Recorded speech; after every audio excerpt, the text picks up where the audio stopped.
Good thing we have some smart doctors representing us in Congress. Otherwise, we may have never gotten a second opinion on the science that the CDC and the WHO and the National Institutes of Health have been following. Republican Senator Rand Paul is one of those doctors. He's an ophthalmologist, and he challenged Dr. Fauci and the medical establishment at hearing after hearing. Here's Dr. Fauci and Dr. Paul going at it over kids in schools. All of this body of evidence about schools around the world shows there's no surge. All of the evidence shows that it's rare. Sometimes you have to make extrapolations because you're in a position where you need to at least give some sort of recommendation. So first it was over schools, but Senator Paul also challenged Dr. Fauci when it came to the science on masks. You're telling everybody to wear a mask, whether they've had an infection or a vaccine. If we're not spreading the infection, isn't it just theater? No, it's not. not. The vaccine and you're wearing 2 masks. Isn't that theater? No, that's not. Here we go again with the theater. Yeah, here we go again. And of course, he's been pressing Fauci, Dr. Paul has, on the origin of the COVID-19 virus and the China lab leak theory and the funding for the Wuhan Institute of Virology. You don't think inserting a bat virus spike protein that he got from the Wuhan Institute into the SARS virus is gain of function? That is you would not be in the minority because at least 200 scientists have signed a statement from the Cambridge Working Group saying that it is gain of function. Well, it is not. All right, so that's just some of what we've seen between Dr. Fauci and Dr. Paul. Joining us now is another doctor, also a member of Congress, Congresswoman Diana Harshbarger. She's a doctor of pharmacy and a member of the House Doctors Caucus. Congresswoman, great to see you again. Good to see you, John. Thank you for having me. All right, so we always hear it's important to get a second opinion when you're getting a medical assessment. You know, Dr. Fauci might need a second opinion himself right now. How can he survive this, considering he looks so marginalized by Senator Paul and others? Well, Senator Paul is on target, and he's on fire about this. And I'll tell you, first you hear, well, we need to wear 1 mask. Then it went to 2. Some people were wearing 3. And, and even if you're vaccinated, Dr. Fauci's still wearing a mask. I'm like, why are people still listening to him? And I don't want to be disrespectful, but oh my gosh, I might have to get a bumper sticker to start the movement to fire Fauci. It's ridiculous. He talks about follow the science, and I think that's what I'm going to get a mask made and put that on the floor of the House, because we still have to wear a mask even if we've been vaccinated. Oh yes, it's ridiculous. Yes, it's ridiculous. I forgot about that. I mean, you wouldn't think you'd have to if you've been vaccinated, or other people. Most of the folks have been vaccinated. And you saw Nancy Pelosi. We talked about this last week at the White House with all the Democrats there hugging and getting close, no masks in that environment. But that's the White House, different rules there. I also want to talk about the undue influence we see from the media as it relates to the COVID lab leak theory and social media as well, both the establishment and social media. We saw Facebook's 180 on posts that even talk about this theory of the Wuhan lab leak, but we've also seen this kind of censorship with treatments too. YouTube forbids claims that the drug ivermectin is an effective treatment for COVID. Now, we've covered this drug quite a bit on the show, but the issue that YouTube has here is that they removed a Senate hearing which talked about this drug and other COVID treatments. So YouTube is censoring U.S. government hearings. This can't stand. No, that is big tech censorship at its core. And who made Zuckerberg the judge and jury of the COVID pandemic? For God's sakes, there's a lot of false information out there. They don't want you to know the truth, evidently. They can censor people with just the push of a button. And it's unfathomable that they would try to censor the government. I mean, really, it's...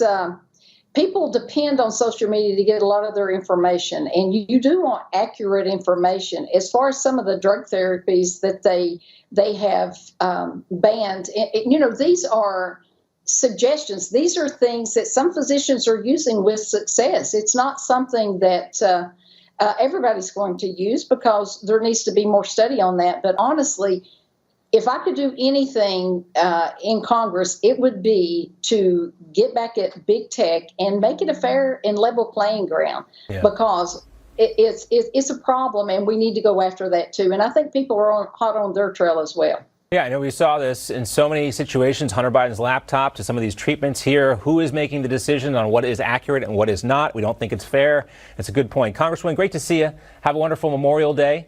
We know you'll be honoring the war dead. Thank you for your time. Yes, sir. Thank you. It's my pleasure. All right. Well, the San Francisco Teachers Union announces that it will support the BDS movement against Israel. That's boycott, divestiture, and sanctions in K through 12 education. This is part of the Teachers Union's U.S. history push. Okay. Well, they claim that Israel is perpetuating the forced displacement of and home demolitions of Palestinians in Jerusalem, and they are calling on the Biden administration to end its aid to Israel. And joining us now to talk more about this is human rights attorney and senior counsel for the Lawfare Project, Gerald Filtiti. Gerald, great to have you with us. Thank you so much for having me. So it's absolutely a disgrace what's going on. Yeah, I saw this, and you've seen a couple stories crop up about this. There was one in Metro Atlanta that I saw where a teacher had a poster where he was teaching world history, and instead of having Israel on the map, he had a map of Palestine. I think that teacher actually got fired as a result of that because that's not accurate. But BDS, the boycott, divestiture, and sanction movement, that's racism on right there on its face. It's discriminatory. The purpose of BDS is to discriminate against Jewish and Israeli companies and individuals. On its face, that is what it does. For them to take a position for school teachers, for 6,000 school teachers who are members of this union in San Francisco, to say that Israel commits war crimes and apartheid is absurd.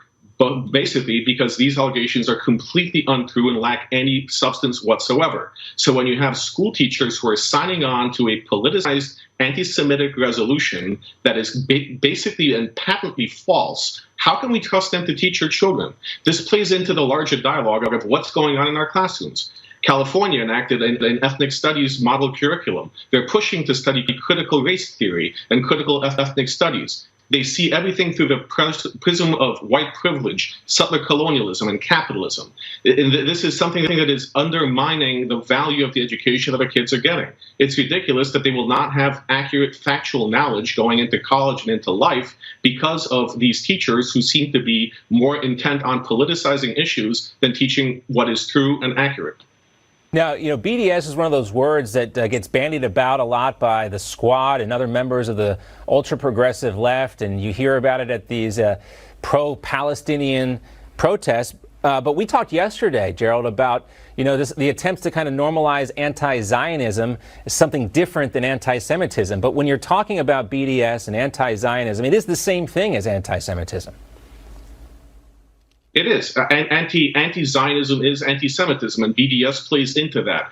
BDS is an attack, just as anti-Zionism is, on the belief that Jews are indigenous to the Middle East and to Israel, and they have a right to their national homeland. It is basically a sentiment that is perpetuated by people who claim to be for indigenous rights, but they refuse to accept that Jews have a right to be in Israel. And they do this by asserting these BDS resolutions. I saw one being played out at UC Santa Barbara the other night on TV, where students are passionately speaking about Israel committing war crimes and being an apartheid state. Israel gives more rights to its Jewish and non-Jewish and to its Arab citizens than any other state in the Middle East. Yet for students who don't know the truth because they're being fed a pack of lies by their school teachers, they take this to heart and they go about and become vicious anti-Semites. It's not normal people out on the streets who are attacking Jews lately. We've seen this in Los Angeles, we've seen this in New York, we've seen this around the country. Mm-hmm. People who are waving Palestinian flags, attacking Jews, this comes from somewhere. And part of the problem is the education.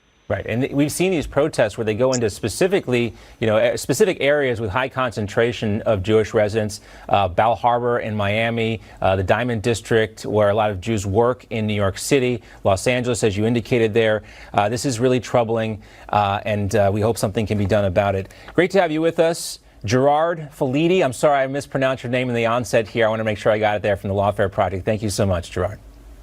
Right, so why is Clarence Thomas laughing? Shouldn't he be more worried about socialism or the Dems packing the courts? No, he's good. The video is actually from 2016, but it went viral recently. Thomas is clearly having some fun roasting the TMZ cameraman in the clip. One game and win. And Clarence Thomas is winning. Hat tip to Bill McGurn over at the Wall Street Journal. He points out that the senior associate justice may actually swing a bigger gavel than the chief justice. And he writes that if Roberts switches sides, John Roberts, and votes with the liberal justices, that won't be enough with conservatives in the 6-3 majority on the court. So even if Roberts does swing left, Justice Thomas would get to write the court's majority opinion on landmark cases, and that would effectively make it the Thomas court and not the Roberts court. As the Journal notes, on the Supreme Court, it's good to be chief, but right now it's better to be Clarence Thomas, and that's why everyone was sharing that video of him laughing. It's just great to see, though, someone kind of out of character like that laughing. He's been so quiet up there on the bench. Coming up, Black Lives Matter co-founder Patrisse Cullors steps down after backlash that she is unfairly profiting from the organization, but she says that's not why. We're going to talk to Sheriff David Clarke and Jonathan Gilliam about the future of BLM and more next. Back and happening right now as we speak, Republicans have blocked an effort to push forth with that 1-6 commission, the vote failing 54-35, of course, short of the 60-vote filibuster requirement. Senate Republicans blocked this effort on open debate on this bill that would have created an outside commission to probe the January 6 attack. The vote marks the first successful legislative filibuster of this Congress. House Democrats are now considering opening their own Democrat-led investigation of the riot at the Capitol. Meanwhile, Black Lives Matter Inc. co-founder Patrisse Cullors announcing that she is stepping down from the group as its executive director. The 37-year-old activist says that her departure has been in the works for more than a year, and she claims it has nothing to do with the controversy over the foundation's finances or her own personal wealth. Cullors dismissed the controversy as, quote, right-wing attacks that tried to discredit her character. She also says that she doesn't operate off what the right thinks about her. Cullors says she is leaving to focus on her second book and a multi-year TV development deal with Warner Brothers. And joining us now to talk more about the future of BLM, Newsmax contributor and former Milwaukee County Sheriff David Clarke. Also back with us, retired Navy SEAL and former FBI agent Jonathan Gilliam. Gentlemen, great to have you with us. Thank you. Good to be with you. All right, Sheriff Clarke, Cullors' last day on the job is today. What happens to BLM Inc. after she leaves? Well, hopefully this is just the beginning of the toppling of this hateful movement. Look, this doesn't pass the smell test. She's leaving for reasons other than what she's stating.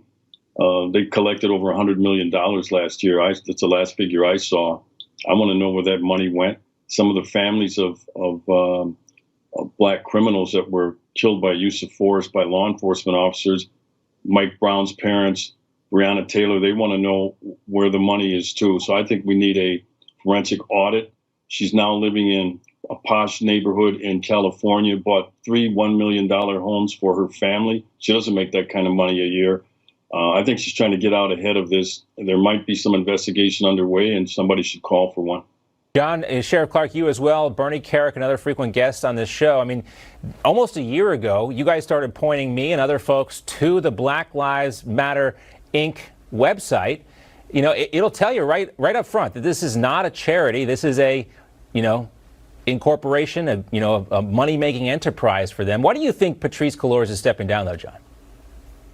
Because she's got the lifestyle that she wants. She's going to go on, as Sheriff Clarke just mentioned, she's going to go on and have a TV series or whatever she's going to do. She has millions. She bought everybody in her family homes. And I don't know if you noticed this, but she didn't buy them homes in the inner city. She went to where there is no violence, and that's where she bought them homes. So she got everything she wanted. Why should she be wasting her time on a fake charity when she can go out and ride that fame wave that so many people do that are involved in this charity, in this scam, I should say, not charity. And that's basically it. I think that's what it is. Yeah, it was only a matter of time before common sense folks woke up to what was going on here. And, when they see the destruction in their cities, so much of it cheered by Black Lives Matter Inc., they want a refund. And a lot of people are refunding the police departments. It is a trend in 2021 now. You can see some of the cities here on the screen where they're pumping money back into their police departments or their sheriff's offices. But I want to talk about the consequences of defunding the police. Just this week, Antonio Brown, who's a mayoral candidate in Atlanta, he had his car stolen.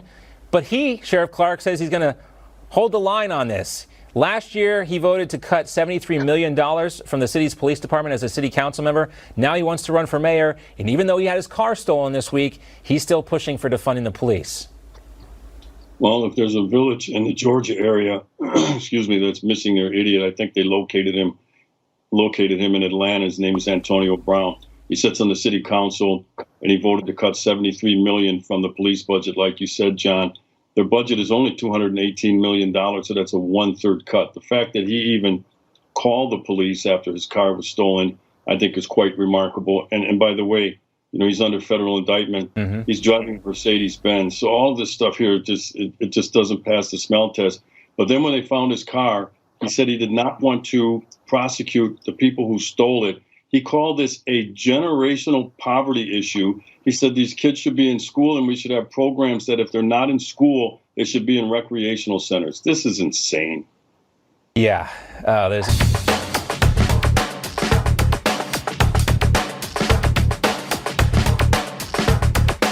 Welcome back. The Daily Caller News Foundation and Judicial Watch have filed lawsuits against Chicago Mayor Lori Lightfoot over her new policy, which only grants minority reporters one-on-one interviews.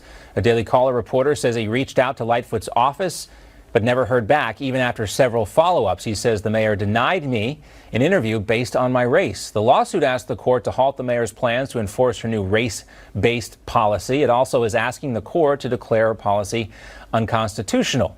Joining us now to talk more about this is conservative activist and attorney Rogan O'Hanley. You may know him as DC Drano, also senior contributor at The Federalist, Ben Weingarten, and Stacey on the right from SiriusXM. She's also the co-chair of Project 21, Stacey Wright. Good to have everybody with us. Hey. Thanks for having us on, John. All right. Now, Judicial Watch claims the policy violates the Constitution.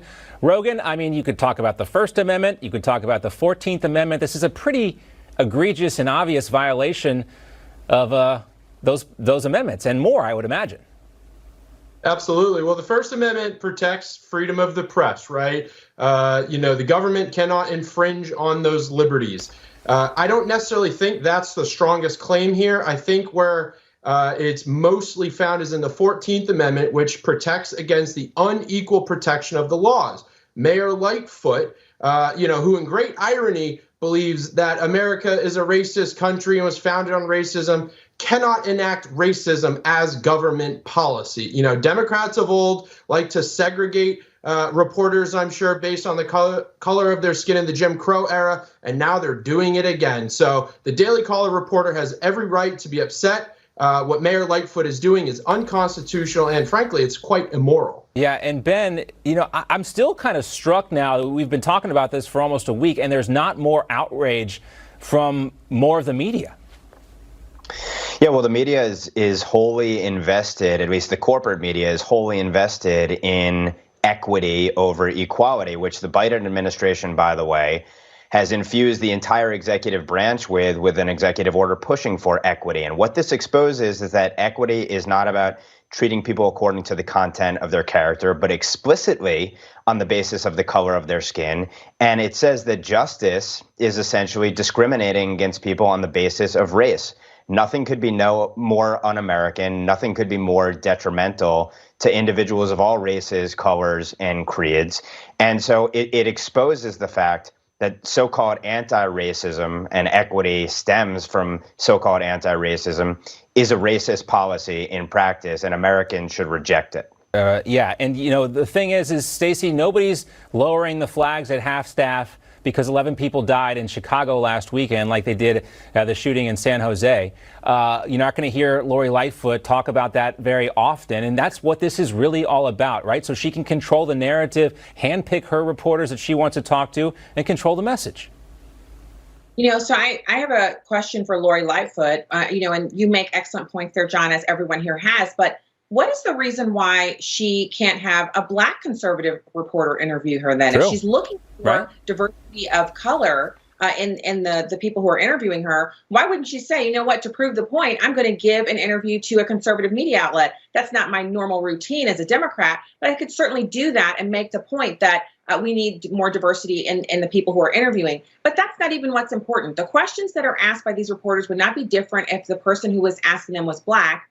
She's not being held accountable for all the people who die under her watch every weekend, the thousands of people who are shot every year in Chicago, and the number of children, numbering now in the tens of thousands, who don't have great educations this year because of her lockdown policy. So I'd love to interview her. Lori Lightfoot, you're welcome on SiriusXM on my night program. I'll interview you on my podcast. I'll join John here. We could do a tag team. Yeah, we'll do it here. Woman, whatever configuration you would like. Join us so we can ask you some important questions about Black lives, because they do matter. And I'd like to hear you articulate your stance on preserving them. All right, Stacey, we won't hold our breath, though. I don't think we'll put in a call to the office. I don't think, though. We'll give her next Friday. I mean, if anybody's listening, she can join us next Friday. Maybe she can join the meme team because we don't have time to do it this week. But let's also talk about President Biden's big trip to Cleveland yesterday. So many things to talk about, but the only thing the media really seemed to care about was his flavor of ice cream. Take a look. Rogan of the flavor there. I think if we played the clip a little longer, he was going to joke about running them over with a car he wasn't driving again. Well, the pillow fight journalism of the Obama era has returned. I'm just curious if they know what type of ice cream they're serving in these migrant detention centers at the border, which are overcrowded and loaded with thousands of kids being trafficked, what kind of ice cream they're serving at Home Depot, where lumber prices are sky high, what kind of ice cream they're serving at the gas station, where prices have gone up dramatically. So, this fawning journalism, people see through it. This is why President Trump was so popular, because he called them for what they are, fake news. This is just, again, more of that soft pillow treatment that we're unfortunately all too used to when a Democrat is in office. You know, Ben, I'm glad you're here because I've seen you a couple of times on Newsmax on Wake Up America, and I like your dry sense of humor. But this is maybe one way they could have killed two birds with one stone with this question. Oh, chocolate chip, Mr. President. What kind of flavor ice cream did you have during your dessert? Based on that New York Post story, when you actually did meet at a restaurant with Hunter's Ukrainian, Russian, and Kazakhstani business associates, did you have the chocolate chip for dessert that night as well? You think you could have a little more fun with this? Yeah, or, maybe some caviar paid for by one of the oligarchs who was sitting at the table. I mean, and of course, if this were Trump, this would be what kind of impeachable offense was committed? Why did he choose this ice cream place in particular? What ties does it have to the Trump Foundation, Trump Organization? I mean, you can imagine all the ways that they would try to play Logan this out. Act.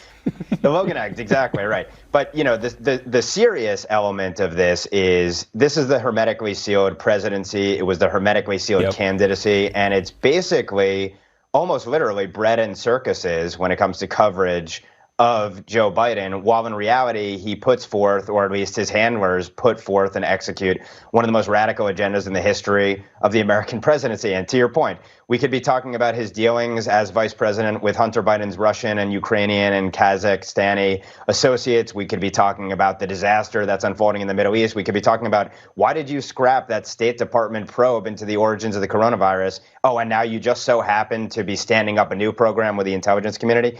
None of the substantive stuff can matter to the press because they need to keep running this diversion, essentially, while the agenda continues to be foisted on us. And to your point, Ben, I mean, we do have a historical reference to go off of when it came to CNN's coverage of President Trump's ice cream habits. Remember this, guys, when they were so worked up because President Trump apparently got 2 scoops of ice cream and everybody else only got 1? I mean, that was a scandal. I mean, in my opinion, the president should get 2 scoops of ice cream, right? That's what he deserves. And just for the record, what's everyone's favorite flavor of ice cream here? Rogan, you got a flavor? Cookie dough, hands down. Oh, cookie dough is a good one. Stacey? I prefer chocolate, but you stole my thunder there. I was going to say, remember when President Trump had 2 scoops of ice cream and it was the scandal of the century until the next day when he was scandalous again, because everything he did, from breathing to holding his wife's hand to not holding it, to what he ate, the burgers, what he served people who came to the White House, how she decorated the White House, what color Christmas trees she used, the kinds of heels she wore, the kinds of boots she wore, the kinds of jackets she wore. Everything was a scandal. So he ate 2 scoops of chocolate ice cream and everybody bowed down, and it's Friday. Yes. Welcome to America.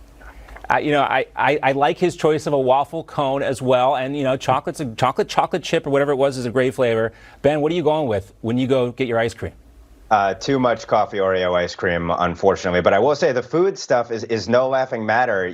When the Japanese prime minister comes to the White House and they serve burgers, and it's Vice President Kamala Harris who's the one really running the show, that is a huge slap in the face. So there are geopolitical implications to food, actually, but not in this case of the scandal or lack thereof with respect to Joe Biden's favorite ice creams. Yes, we can't forget either the George H.W. Bush incident in Japan, throwing up there, too. There are always geopolitical implications when it comes to diets and state dinners and important stuff.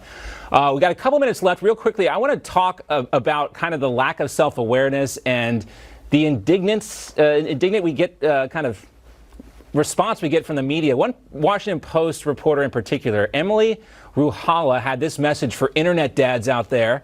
She says this: thanks to all the internet dads for the think pieces about how reporters ignored the lab story. Have been reporting on this for more than a year. She added, quote, I only want to hear from internet dads who are not fresh off their first Twitter thread about furin cleavage sites and or picked up the phone to report the story before this week. Ruhala also claims the link theory is possible, but sees no conclusive either way.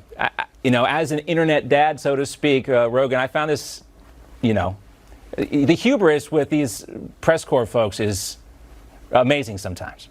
They just don't want to admit that people like President Trump and Tucker Carlson were right.